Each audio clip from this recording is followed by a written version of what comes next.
Hello out there. I'm hoping everybody's safe. Welcome to Couch Conversations with a Doctor.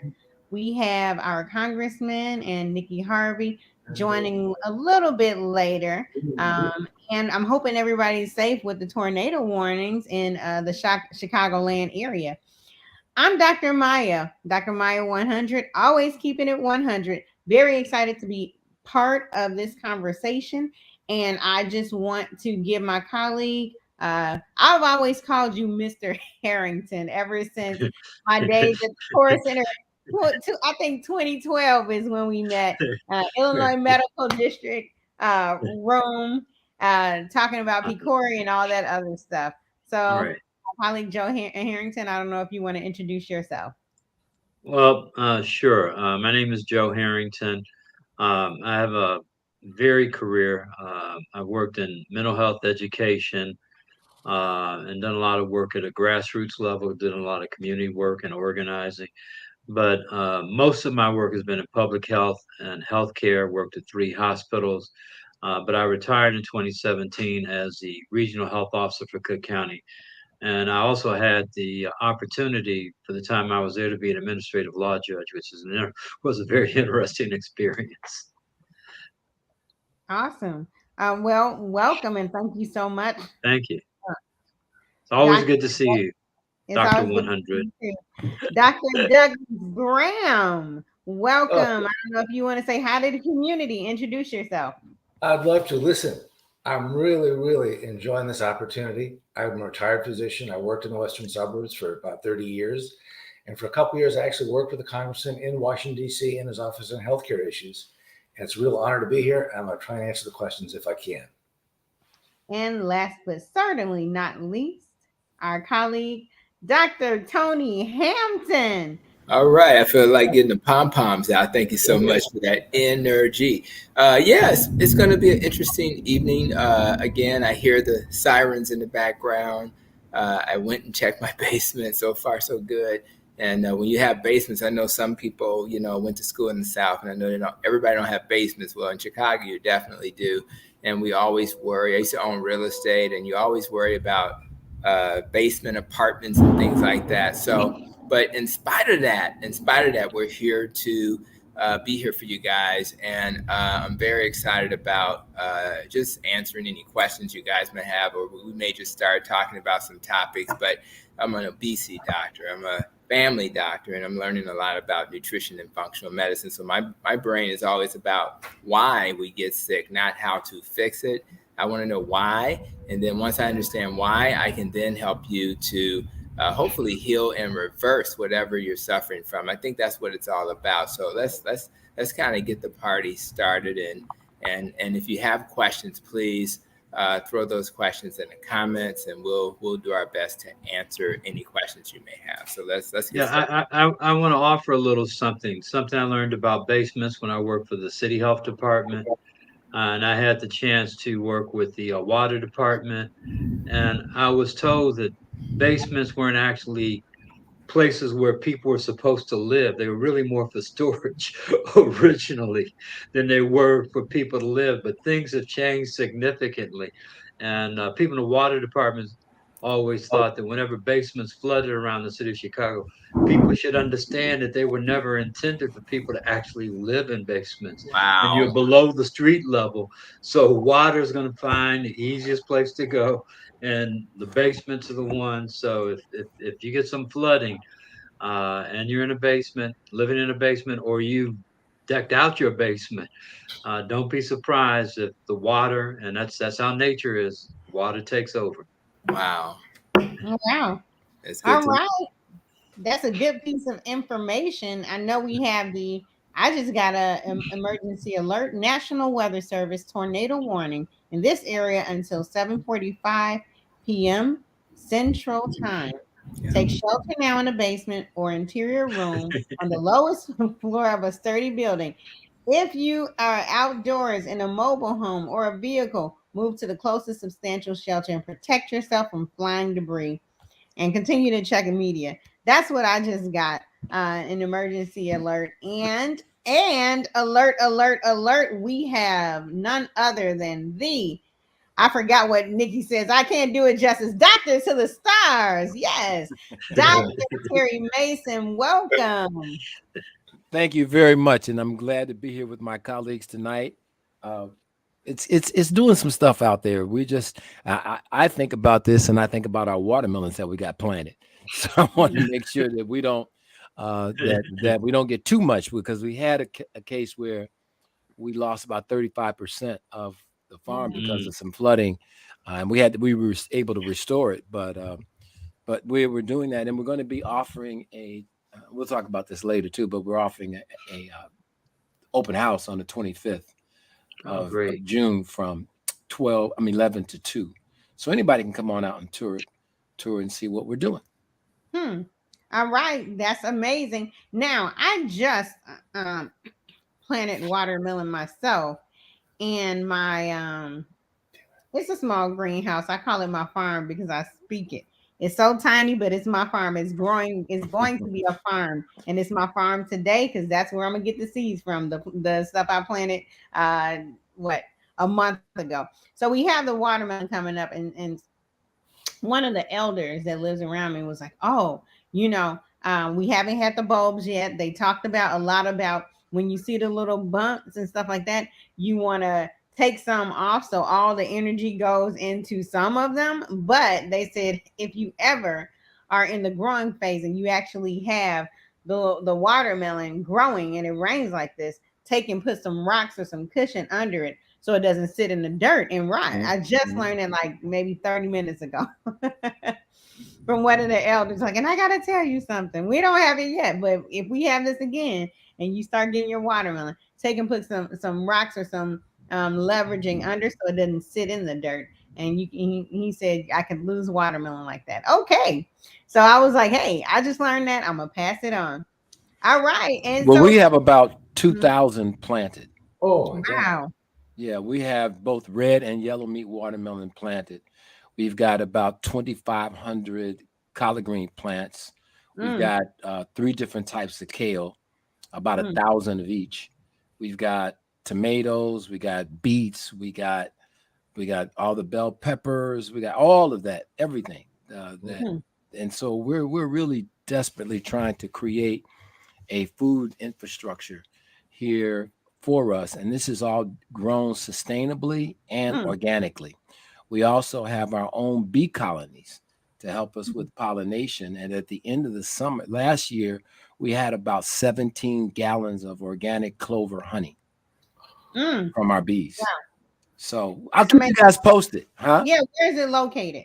It's right on the campus of Vernon Park Church of God, which is at Joe Orr Road in Stony Island. And that's where it is. And it's been a project of the Vernon Park Church of God until this year. And then our not-for-profit took it over. And so we're doing it. And basically, we don't have farmers markets or anything like that. What we do is we offer people subscriptions.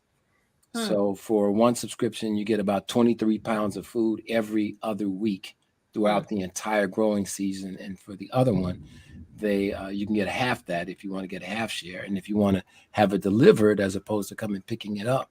And then we have commercial clients too. So one of the commercial clients that we have, we pick his greens at about 5:30 in the morning, and he has them in the pot by 8 o'clock, and he's serving them at lunchtime. And we also have herbs as well: rosemary, thyme, lemon, all of that too. So I can, when I get some more pictures and stuff like that, maybe I'll show folks what's going on. But we've got to do something for ourselves. It's why I refuse to talk. I don't want to talk. I won't go anywhere. I don't want to talk to anybody about health disparities. I'm through with that. I've been talking about it for 20 some odd years and it ain't got any better. Wow. So what I want to do now is focus on solution-oriented conversations. The question is, what are we going to do? And I don't care. What are we going to do? Yeah, what are we going to do? That's you and I. I mean, Dr. Hampton, Dr. Maya, Mr. Harrington, Dr. Graham. We need to surround ourselves with people who can talk about solutions. Yeah. Not just keep rehashing the problems over and over and over again, but what are we going to do? And it really doesn't matter how small it starts out.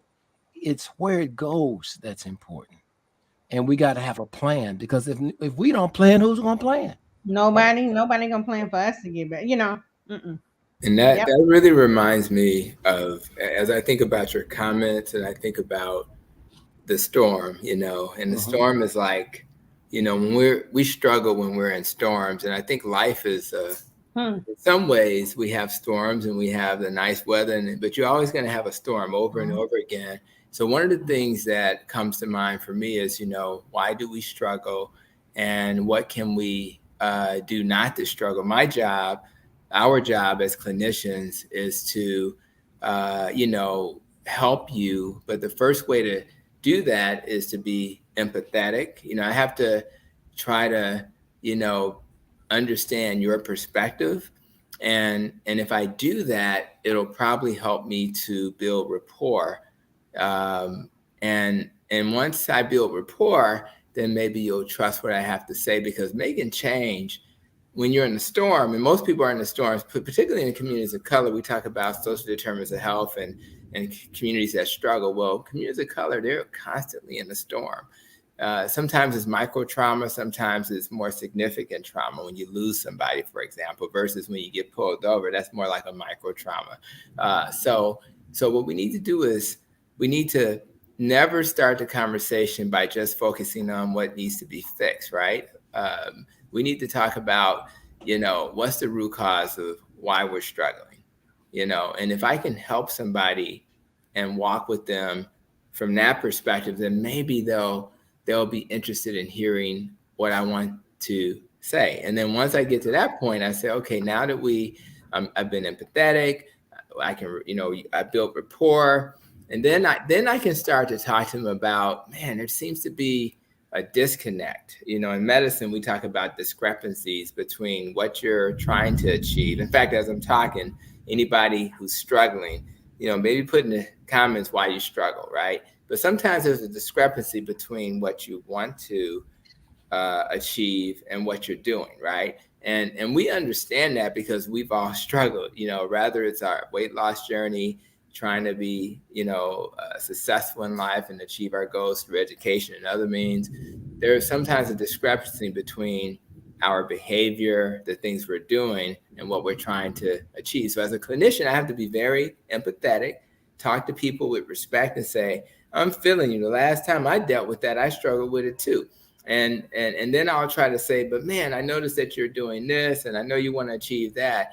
Can you see where we may want to reconsider some of the things that we're doing so that we can be successful? So when you're struggling, you need to be able to be with folk in your life who's going to not only, help point things like that out, but then who will then be able to look at you and say, let's figure out what you can do. And sometimes I'll ask patients, what is it that you think we should do to make your life better, or to help you be more compliant with your medicines, or help you go to the garden that Dr. Mason is trying to work to put together?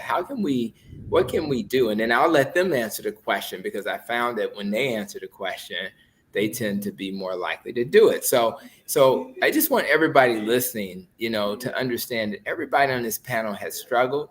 Everybody on this panel has gotten through that struggle. And we're still struggling with something, rather it's a relationship issue, rather it's issues financially, rather it's issues about all the things we're trying to achieve. And all we're trying to do is walk together, help each other along the way, get out of these storms of life, because the storms are going to keep coming. And if we do that, then, and we have realistic goals that are obtainable, then we'll be successful. And I don't really care if I get to the goal. I just want to make sure I'm walking towards the goal. I'm not that crazy that I have to achieve all of these things. Yeah, All I was. right. Yeah, I'm going to be real brief, because there are a couple of things that you said that really resonated with me. But I'm going to start with this issue of struggle. And there's a statement that Frederick Douglass made: there is no progress. Struggle requires progress requires struggle. If you're going to get from one place to another, it's almost inherent in what we do, and one of the things that we learn. And so struggle is not always bad.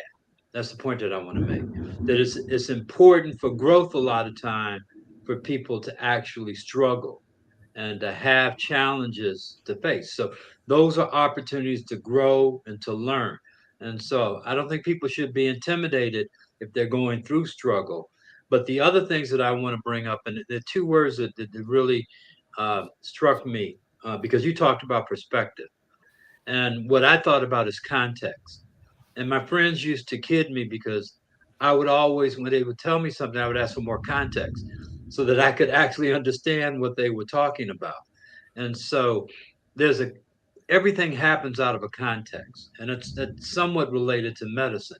And so in order to understand where you are, you have to think about where you were and how you got into that situation.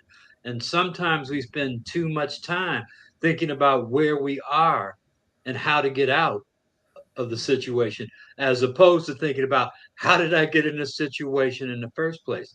And sometimes it's not something that happens automatically. You're not usually in one place one day and another place the next day. These are things that happen over time. The same thing with disease. Disease doesn't happen overnight. You're not well one day and sick another day, and we've talked about this several times.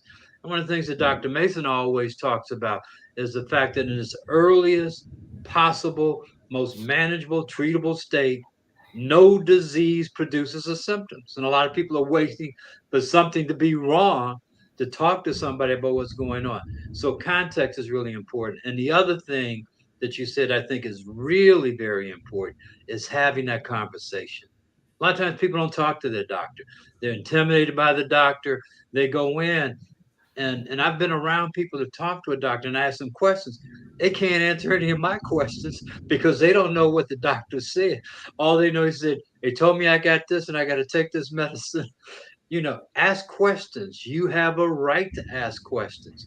So if you're in a situation, uh, ask questions. Make sure you understand what the doctor's saying. If you don't understand it, ask him to break it down for you. You have a right to that. And in fact, you're paying for a service.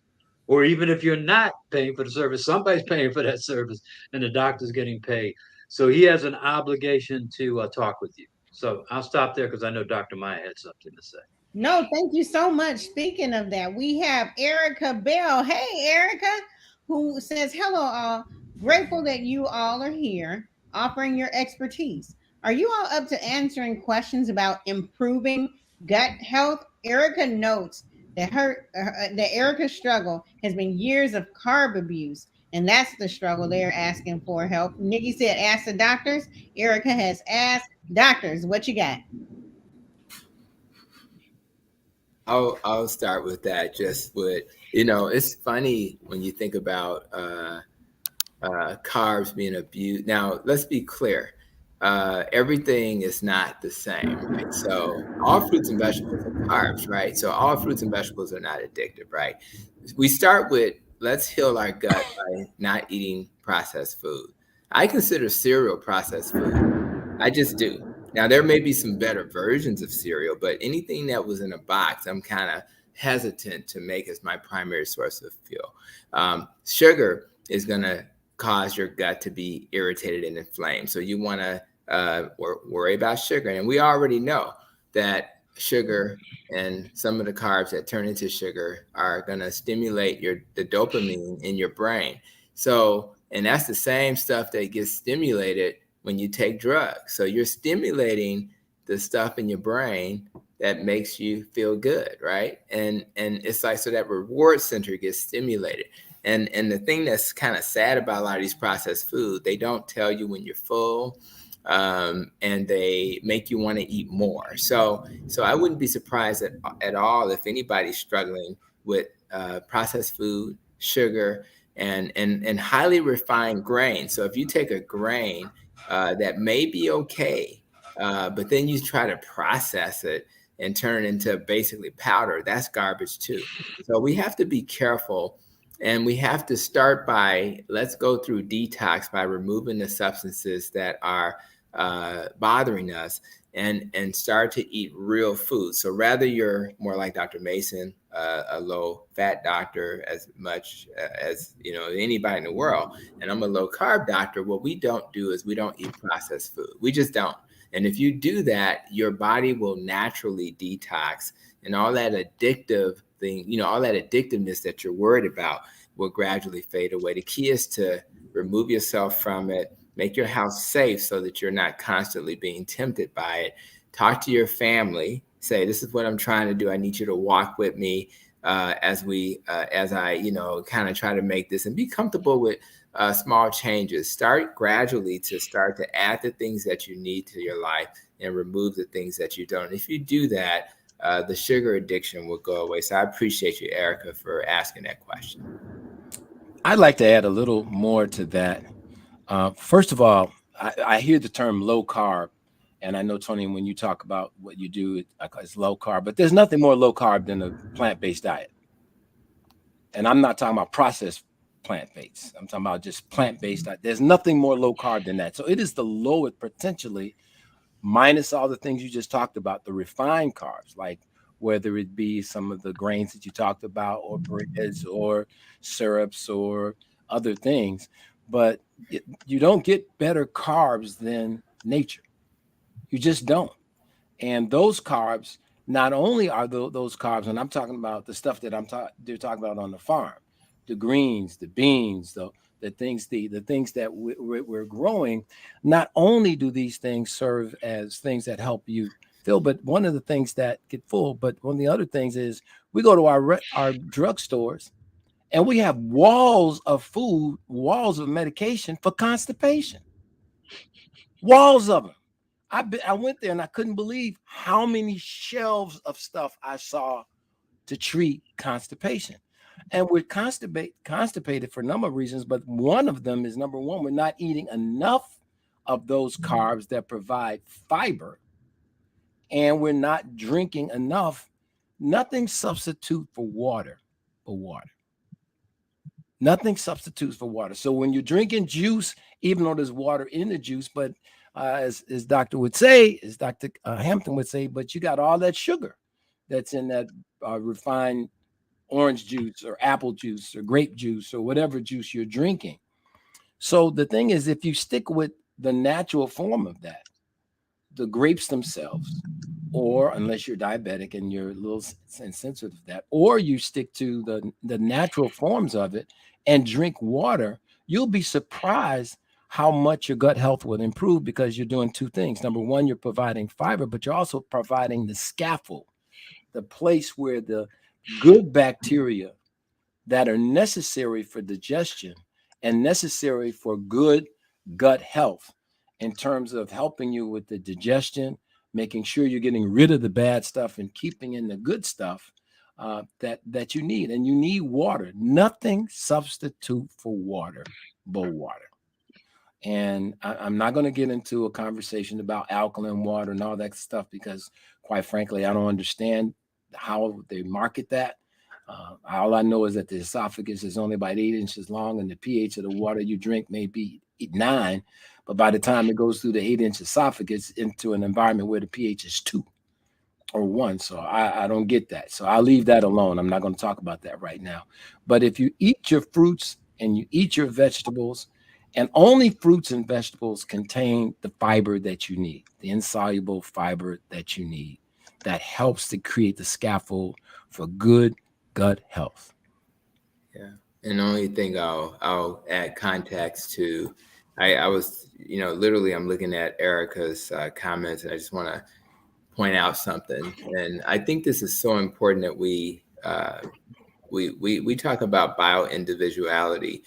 So when people are thinking about what they should eat, you have to factor in bioindividuality. What that means is, yes, do I have people in my practice who don't tolerate certain types of plants 100%? Do I have people in my practice who don't tolerate certain types of protein? And I'm talking about animal protein. So I think what you want to do is, it's okay to listen to your body. Sometimes it's an adaptation, and you're consuming foods that your body hasn't consumed in years, and it has to adapt. Sometimes it's because your body doesn't like it. So again, I always use Brussels sprouts because when I eat Brussels sprouts, it's not my friend. It just isn't. And I think it's a fine vegetable. But I think for me, I have to listen to my body. So my body says, you're gonna. So when I think about what she's saying, there's some things she eliminated: sugar, starches, and grains. I was on Beyond Impossible, and Vinnie Tortorich, he talks about no sugar, no grains. Well, I think he says that because there are some people, not everybody, who can't tolerate it. So it's a great source of fiber. But if your body doesn't like that, particularly, and of course, we both agree refined grains are a problem, you have to be careful. So I think that Erica has done her experiment. And as you do your experiment, you do what your body has agreed is best for you. So if you're feeling gassy and bloaty every time you eat something, I'm not sure that's the best food for you.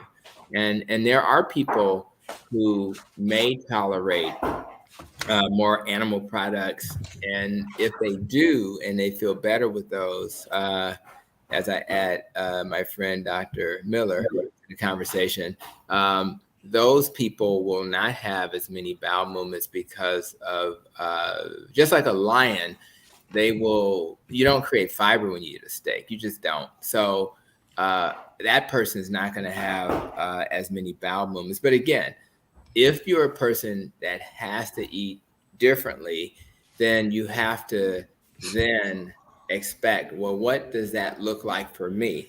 And so for a person who eats differently and they're like, well, man, I don't have as many bowel movements, but when I have a bowel movement, it's like a sponge. It's not hard. It's not diarrheal, and it seems fine. So when you're assessing where you're going to go with your diet, you look at your diet, you look at the outcomes, you look at how your body's responding. You also look at what the doctor's measuring. You look at your metabolic numbers, you look at your cholesterol, and you look at your sedimentation rate and your C-peptide, all these things we measure. And if you see things are looking good, your weight's okay, you're feeling great, that's probably a decent diet for you. And we do have to use bioindividuality because, yes, there are some cultures that do better on certain diets than others.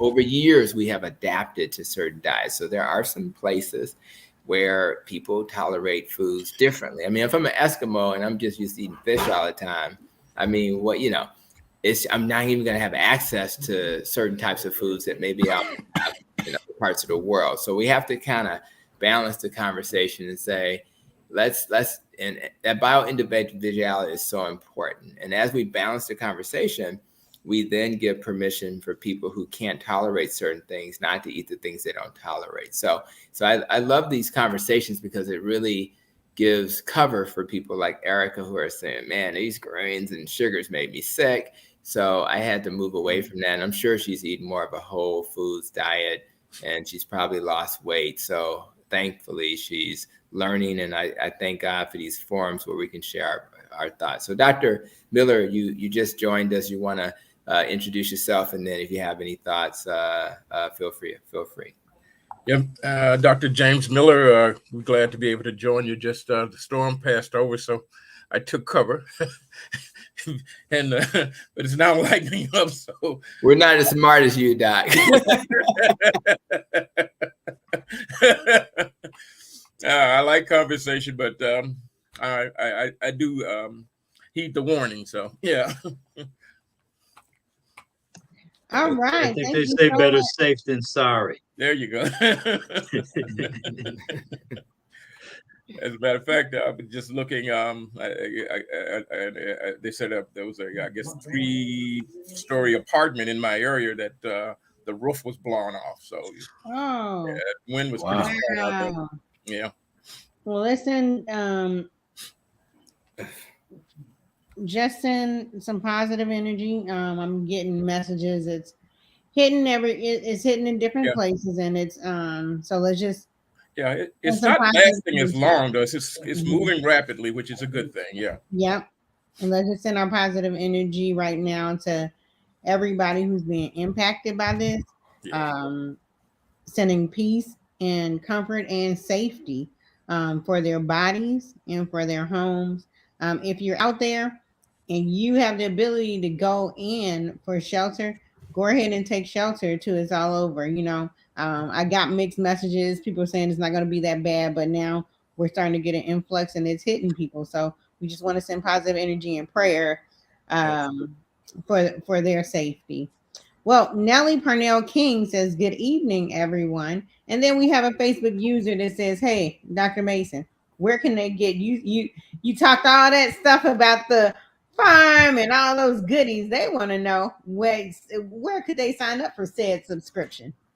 Well, again, I hadn't asked the congressman. I don't like to do things commercially like this without first to ask, because I always respect the venue. I always have to respect the venue.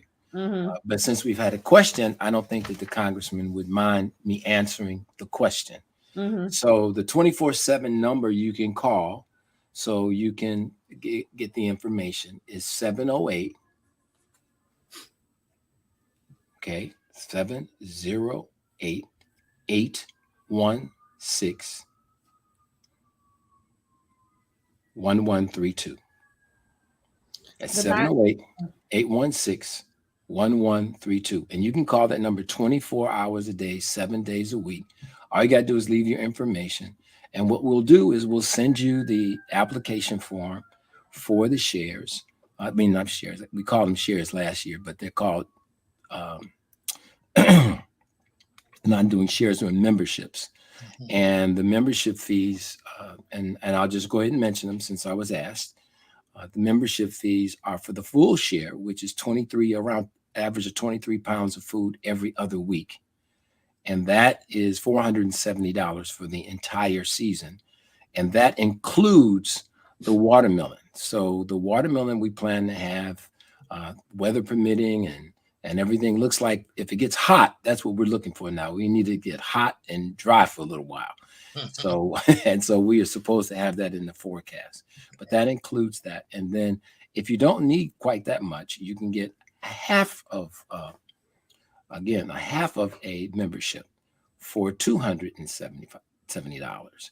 And that again gets you food every other week for the entire growing season, which is going to start in a couple of weeks, and it'll go all the way through. Last year I was out there picking collard greens till, oh my God, Thanksgiving, because collard greens are very hardy, and you can do that. And again, we also want folks to come out on June 25th. It's free. You just come on out to the Mother Carr's farm. It's at Joe Orr Road. You can go to my website, which is terrymasonmd.org, and you'll get information about the information about where to go and all that sort of stuff. And if you call the number, just leave the number, and the answering service will take the number 24/7 and get the information to us, and we'll get all the information you need to you. And we thank you for what we're trying to do. What we're really trying to do is, I'm not denigrating any of the other produce folks or anything out there, but where's ours? I grew up, and I'm probably a few years older than most of the folks on the panel, except I know a couple that I'm not. But I grew up at a time when we had stores right across the street from the house. We had good corner stores. And the first jobs I got was from those people that own those stores and the other businesses that we used to have in our community, all of them. And these were Black people from Mississippi, from other different places that came up here, and they started these businesses, the restaurants, the beauty shops, the record stores, and television repair. We used to fix televisions in those days. But we had all of these things. And I learned, Dr. Hampton, we had to learn our vegetables by looking at them. We needed to be able to look at the leaf and know that this was a spinach, or this was a collard green, or this was a mustard green. And it's really pretty easy once you get used to doing it. You can do it yourself. And I also knew the peas and I knew the beans. I mean, we didn't need labels because we learned, and our parents taught us, and we learned how to cook these things, because I was one of 10 kids. There was always a pot of beans and some rice on our stove in our house all the time, because you can't fill up the stuff that a lot of people eating today. You never be able to satiate a group of kids feeding them this stuff. You got to give them something that they say will stick to your ribs. And although I had to learn later, it didn't actually stick to your ribs, but I knew what they meant. So, Dr. Maya, I think that, and we eat too many meals. There's some data I looked at that said that 70% of the meals that we eat are now prepared outside of our homes. Wow. Yeah. Wow. Which is, oh, great. Yeah, no, I just wanted to add one thing, and that is this, since I've actually, before I retired, I started to learning to do gardening better. I grew up knowing how to garden, how to raise things, but I began to research it and learn how to do it better, and learn how to grow some things for myself as opposed to having to go to the market to buy it. And it's you don't. I mean, if you got a little space, you got a little patio, you can grow some stuff there. You can grow, some lettuce and terry. I go grow collard greens and tomatoes and all those things. And believe me, they taste a lot better than the one that I do eat from the store. So and we have actually been doing some teaching. We had actually, when I first started to wanted to get this thing right, we took a course over at UIC, and so that we could really have the information that we need, that we can put it in a format that we could pass on.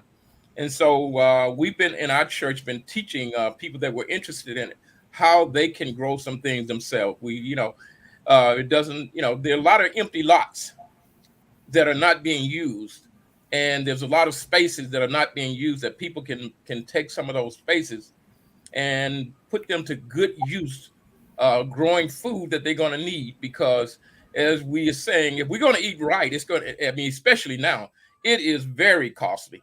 And, vegetables and things like that, you can't really store them for long periods of time. So you can only get, so if you don't understand it, you become wasteful and you waste a lot of money. But you can learn to grow some things that you would want to eat and that you need to eat. And so that is something that we're doing in terms of is teaching people how to do that. In these times when we are looking at food shortage in all kinds of areas, with the changing in the weather conditions and the difficulty growing, we're going to have to learn how to do some things ourselves and not be so dependent on a commercial basis of production. We can do some things that will hold us out. And so I think that's another thought that we should be looking at. James, to your point, real quick, I just want to say, because it just popped in, I grew up in Inglewood, as people know, at 69th and Low. And if there was ever a vacant lot anywhere on the block, before you knew it, it was a garden. There you go. I mean, it wasn't it was a garden. Yeah. Corn was growing. I mean, they took the length of the whole house all the way back to the garage. And, all my folks and all the folks that I knew, they were just up from Mississippi, Alabama, Arkansas, different places. And this is what they knew. Yeah. And then what we did is we shared. People shared. People came out and helped clear the land. People came out, and because a lot of them knew how to weed and do different things. But that's what we did. Yeah. And we and then in those days when we did go buy greens, because there were, like I said, a lot of us, but we used to go over there on State Street. Joe, you might remember that place over around 71st Street where they had all the produce, that whole produce thing. We would buy greens a bushel at a time. And what it was is that we fed not only our family, but we also made sure that the seniors in the neighborhood had food, and that if there were people who had been laid off or what have you, nobody was ever hungry. Nobody was ever hungry, because we had true, to your point, Dr. Maya, we had true community in those days. Something that we got to get back to. Yeah, I want to add something, and I'm going to be real brief. I want to correct Dr. Miles. It's not that we have to learn, we have to relearn. Some of the things that worked in the past could still work today. And you talk about community, we need to rebuild community and have that sense moving forward. So I think we've lost something. And I won't get into that because that could be a very long discussion about where we were and how far we've come and how far we've regressed moving forward.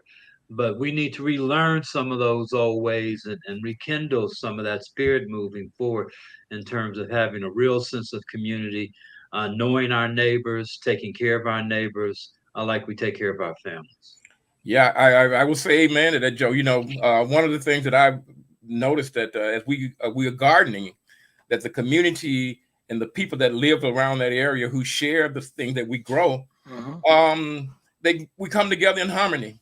And not only that, I don't live right around my garden.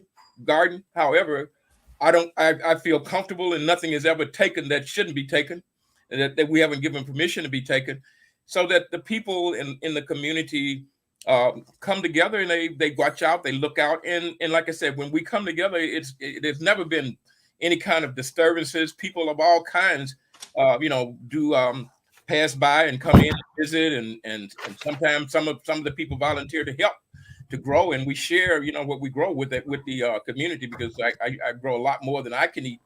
And so these are things that I think if we we look at the problem that we have, but some of the solution is to solve some of the problems. And what I mean is that if we look at the situation that we have in terms of what people eat, how they eat, and look at a solution for that, we may find some solution to some of the other problem of violence and some of the other things that are going on in our community that we don't want to occur. I would say this real quick too. One of the other things that we forgot is the art of canning. Yeah. I don't know how many people here on the panel knows about that, but I used to see all the time when I saw those mason jars come out and those orange rubber flanges and those 2-piece tops. But we used to preserve our food for times when it wasn't in season, to your point, Dr. Miller. We used to preserve it in the basements and different places like that in a way that was safe. But one of the problems that I think, probably to your point, Dr. Hampton, is that when Mari Gallagher in 2010 presented her paper on food deserts, Joey, we were there when she made that presentation. One of the things that I'm writing about now is we've gone from food deserts to appetite deserts. And what I mean by that is that we've not had the good, right food for so long. Even when you put the grocery stores back in the communities with fresh fruits and vegetables and other things that people have not had the appetite for. I grew up, and I'm sure many of the people on this panel grew up eating greens and beans and rice and peas and all kinds of stuff. And that's not necessarily the same case today. And so even when we go and endeavor to put in, Joe, we've had this problem where we put in grocery stores that closed because they could not sell. I mean, at one store, I remember Dominic's, for example, was throwing away $12,000 in produce a week because they couldn't sell it. And you've got to be careful about the neighborhood you're in, because if the people have not grown up eating the food, they won't have an appetite for it. And if they don't have an appetite for it, they're not going to go buy it.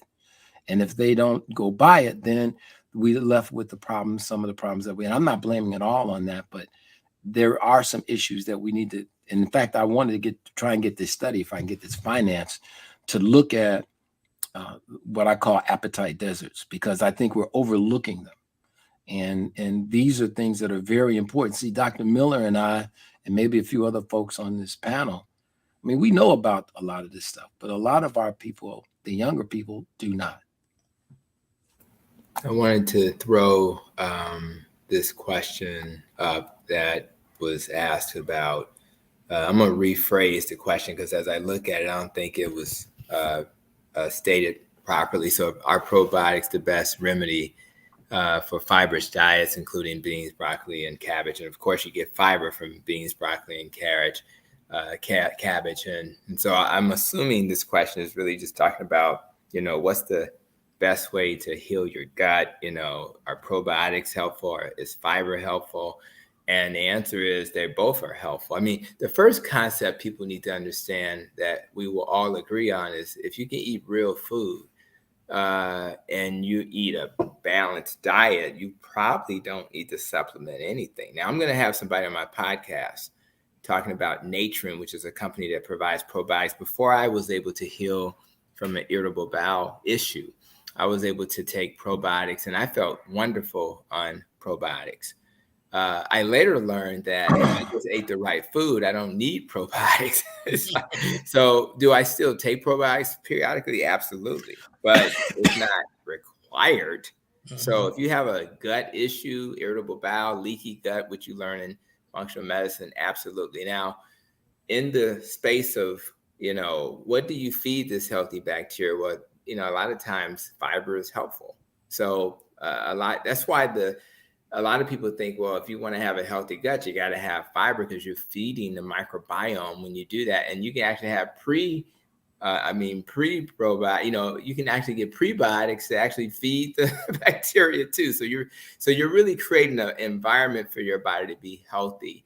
And they're doing studies now to show that with different dietary patterns, the needs may vary. So it doesn't have, like, again, going back to bioindividuality, it's not one size fits all. And there are people who can exist in a world without fiber. There's other things you want to think about. Enzymes, there are digestive enzymes that some of us don't make, even acid. Some people can't digest food because their body just doesn't make acid anymore. And you have to take acid supplements to kind of start to recover your gut. When I was in my functional medicine training, I learned about L-glutamine, licorice root, and all of these supplements, collagen, that help heal your gut. So this is how I see it. In my nutrition and functional medicine training, what I've learned is when you're in trouble, when you're in a storm, which we all just went through, you need something that's going to fix you quickly. You need to heal. Once you've healed, you don't necessarily have to keep taking these things. What you got to do is eat a whole foods diet.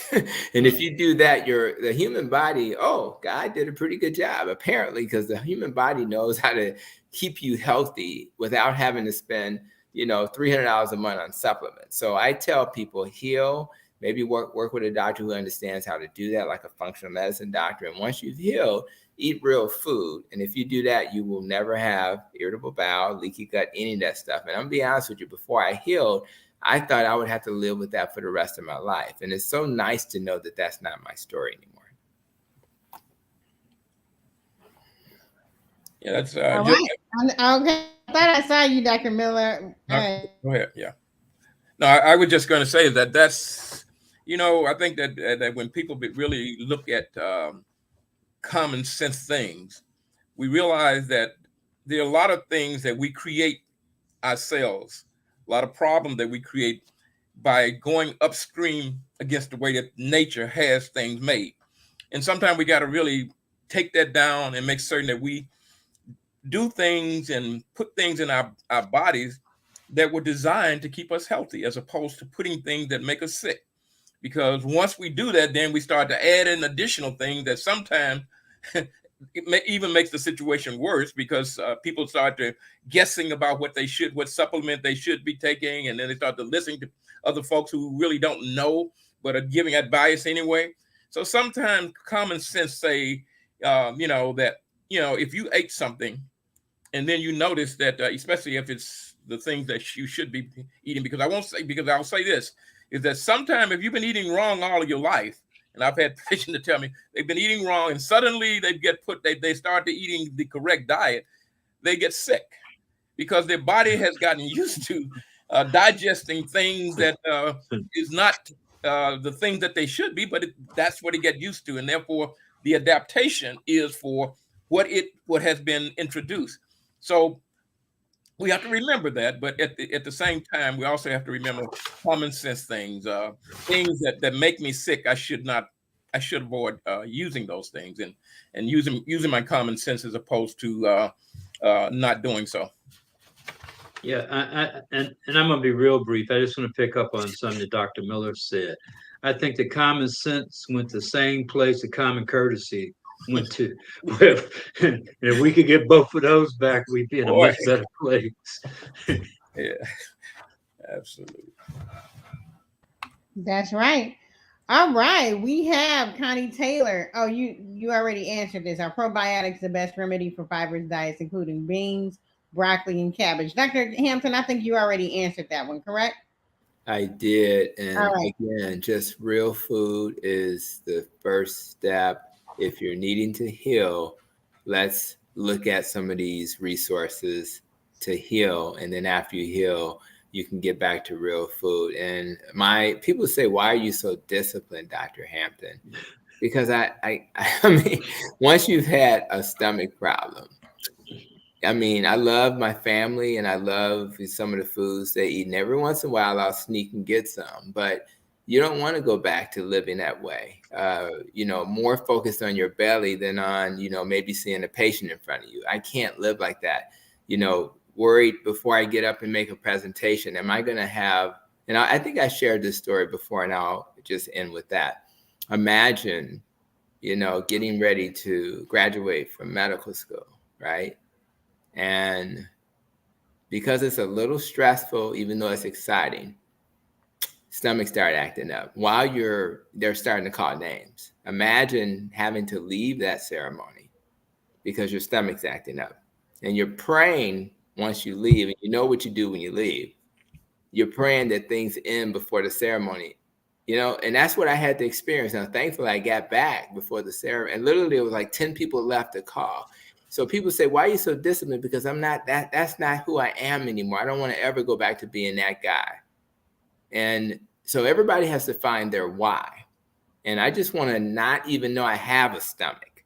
That's how good I want to feel. It don't even exist anymore. I just eat and I don't even think about it. So when you think about how you feel and it's not good, when you're making decisions, and we know it's hard to overcome these things, these old habits, always remember, never forget how you felt when you weren't feeling well. And so every time you're making that bad choice, people say, man, I don't have time to cook. You're in line. And first of all, you're going to be in line forever to get this food anyway. But you got to ask yourself, am I going to feel good after I eat that chicken for Popeyes? Everybody on this panel has had Popeyes and enjoyed it once or twice before. Then you got to lay down because it's disrupting your system. Right. How is it going to make you feel afterwards? And the number of times that Popeyes was purchased, right? Not to point to Popeyes, but it is what it is. And the disappointment, you have this anticipation. Ooh, I can't wait. And your praying is freshly fried, right? 70% of the time it disappoints you. It's just so what are we doing? Let's take some time to cook real food at home. And if we do that, there's no disappointment, because when you put your loving hands on this food and you cook real food, you're almost guaranteed to get good outcomes almost every time. I've never had chicken from Popeyes. I just want you to know somebody that's never had chicken from Popeyes. Well, I eat yours, Joe. If I go to Popeyes, there's three things that I'll get: biscuits, coleslaw, and I love their red beans and rice. Wow. Amazing. Well, you taught me something tonight. I thought everybody on this panel. Well, Dr. Hampton, my first exposure to Popeyes was when I went to New Orleans. Oh, yeah. So when I went to New Orleans and, I was with some friends of mine, we were out and they said, you ever had that? I said, no, I ain't never had it. That was when I was eating. Yes. Eating that. But it seemed to taste better in New Orleans for some reason, too. I don't know, but it was pretty good. I did. I'm not gonna lie, I did. See, I don't want people to think that I've always eaten. I told everybody when we started a long time ago, I used to eat a porterhouse of T-bone every day. Wow. 7 days a week, 4 to 5 weeks out of the month. I had them cut. The guy I would walk in, and it's bad when somebody, all you gotta do is walk in the store and they see you, and then they go to cutting and slicing. And I was a butcher myself. I could break down a half a cow, cut all the steaks, make all of the roasts, make the burgers, do the cube steaks. I could do it all. I could cut a chicken up in 30 seconds. Wow. 30 well, when you got the sharp knives and a butcher block, you can do that. Yeah. But no, brother, when I talk about this, I don't want anybody to think that I've always eaten the way I eat now. I do not. I did not. It took me a trip to the cardiac cath lab to get religion. And that eating a steak a day, I got a trip to the cardiac cath lab, and I wear a stent in my heart to this day for those transgressions. And that's why I am so adamant. You know, you hear me talk about it all the time. And when I start palling around with guys like Caldwell Esselstyn, who wrote that book, How to Prevent and Reverse Heart Disease, and Dean Ornish, who was I was trying to work with him on trying to get his program pushed at, get Blue Cross Blue Shield to pay for his program. But those are the things that taught me, personal experience and realizing that there's a reason why we got so many more fruits and vegetables than we got animals to eat. There's a reason why. And there's a reason why we get different reactions when we eat these different things. Yeah. Well, I know we're about to wrap up, Dr. Maya. It's at the hour, and some of us are going to go watch a basketball game. Yeah. But I did want to say something. I was the conversation was flowing, so I was like holding my comments to the. It is super odd that we live somewhere where when we talk about, COVID, we had such feedback that we can't trust this system in this nation to design certain things for us. But we seem to trust this system that we have, doses of months apart, all this other stuff. But we trust this system in this nation to create food that we put in our bodies every day. Mm-hmm. It's so odd. It's just like, okay, what are we doing? What are we doing here? So that's why I thought about it when the pandemic hit. I also saw when the pandemic hit, one of the leading factors that tells us how somebody did in the pandemic was food security. Mm-hmm. And I had been telling myself, I need to learn how to grow my own food, and I need to know how to, and when that pandemic hit and I had put it off, but made every social function I needed to make, made all these other things I needed to make, purchased all the things I wanted to wear, but I didn't know how to grow my own food. I said, now, okay, first of all, you looking good on the outside, because let's be honest, you know what I'm saying? But also, how come you didn't put as much work into looking good on the inside? What are you doing, girl? It really made me think, why buy this? You know what I'm saying? Because you see how the chocolate is matching with the lime green. You see how it's popping. Why did I buy this if I won't take the time to learn how to curate myself on the inside? And then why would you trust another system whose objective is to make money? I was going to ask Dr. Mason what's a cornflake just to kick it off, but I ain't going to do that. You know what I'm saying? Why would I trust people to make cornflakes for me? You know what I'm saying? When I can grow my own food. So I don't know. You do. A lot to think about. But we'll continue next week. Continue the conversation. Hello, Jackie Robinson. Who else did I miss? And everybody out there that's joining us today. We got a lot to talk about. I love how this conversation is evolving into, hey, we got the solution, or we worked through a solution to the other side. Now we're not all the way on the other side, because still we need those masks over the nose, under the chin, because it's still out there, and we got to protect ourselves and protect our tribe. But also, we are laying plans and preparing for how we try to make sure we don't end up in the same situation we were last time, and I see this starting here and growing generations to generation. I don't know, those of you that study public health and epidemiology, all the way from Athens, the plague in Athens, there will be another one, there will be another one. Let's make sure our tribe is in a better place. Remember, we talked about, everybody's in the storm, which is apropos today. Some people were in boats, some people ain't had no boats, some people were in yachts and things like that. Let's get our tribe to a better place. Take what Mr. Harrington said about, I call it Sankofa, knowing where you come from to know where you're going. You mentioned that earlier, like you got to know what's going on to see where you know. Excited that this conversation is going to put our, and I will speak, it will put our community in a better space, you know, so we can continue to see each other on the other side. Nikki usually does last words, right? What is Nick? Until next Monday. There we go. Um, Dr. Miller, until next Monday.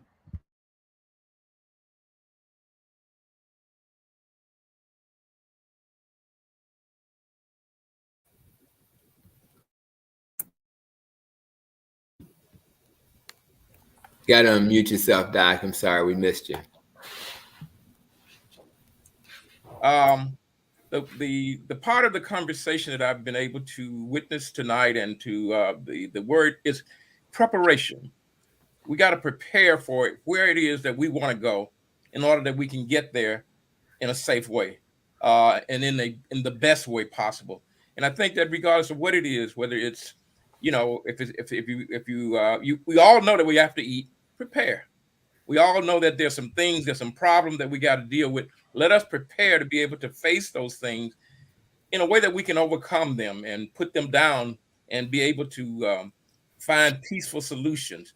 But the big thing is preparation. We got to prepare ourselves for these things, as opposed to, you know, just jumping in the water and not being able to swim.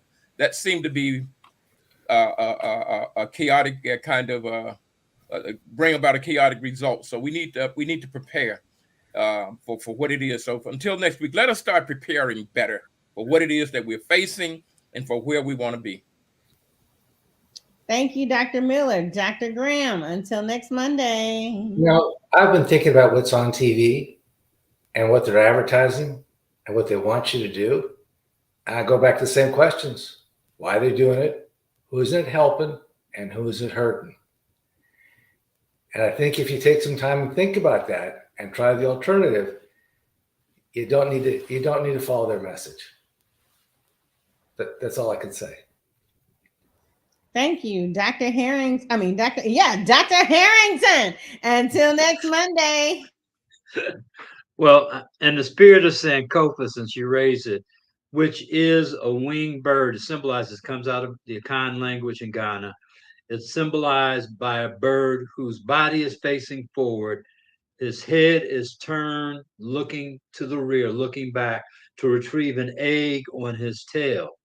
So I'm going to invoke something that Dr. Mason did when he was Commissioner of Health. When I came to, he already started this program, and I remembered it because he started talking about water. He's gonna recognize this right away.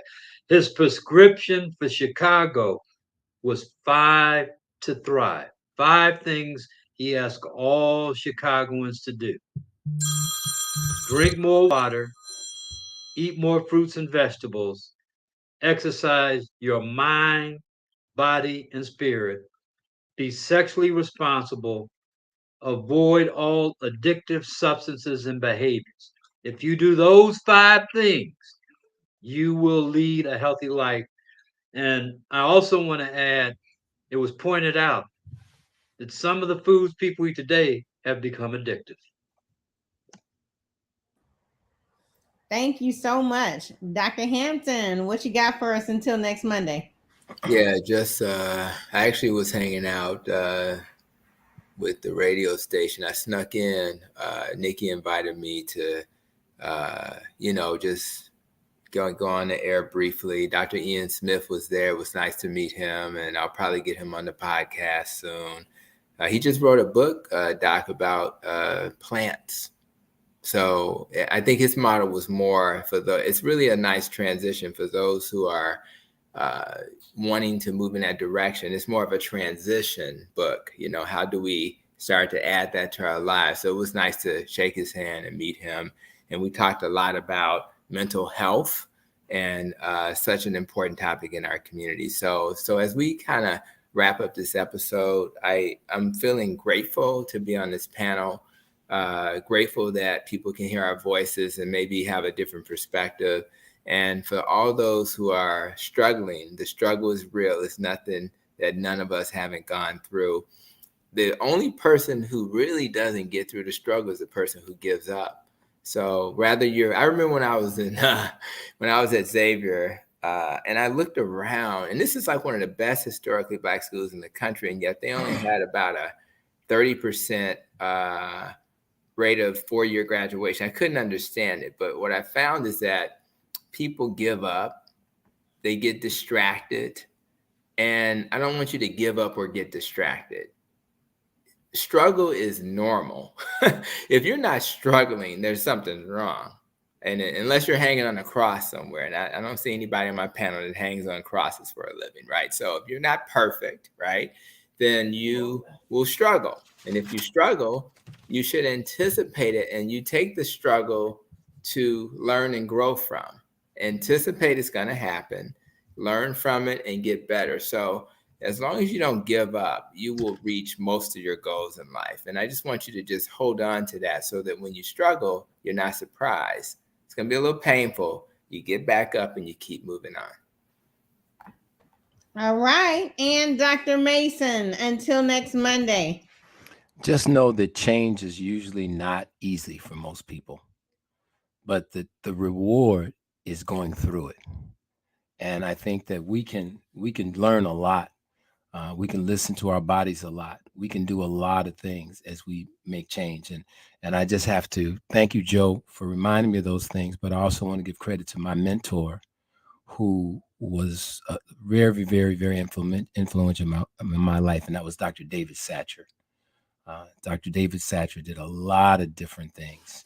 And food was always there. So I just want you to know that every time you put something in your mouth, you're voting. You're voting for whether or not you're going to support what's going to be good for our community or not. So just think about that, and good for you or not. And it's not about changing and doing everything tomorrow. It's just making a decision that you want to live better. And so you got to do some things that you didn't do before.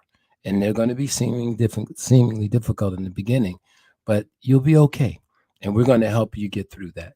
So thank you, Congressman Davis and Nikki, for doing this. And thank you, whoever hosted it tonight. Thank you. All right. Again, echoing what Dr. Mason said, thank you, Congressman Danny Davis, who's done so much work for our community and always making space, right? Even when he can't be here, look at this, making space and reaching people. And thank you to Nikki, Nicole Harvey, sorry, for also making this space. Thank you to our wonderful panel. We will see you next Monday. Remember, stay safe. Get inside, y'all. All right. Have a good one. Peace.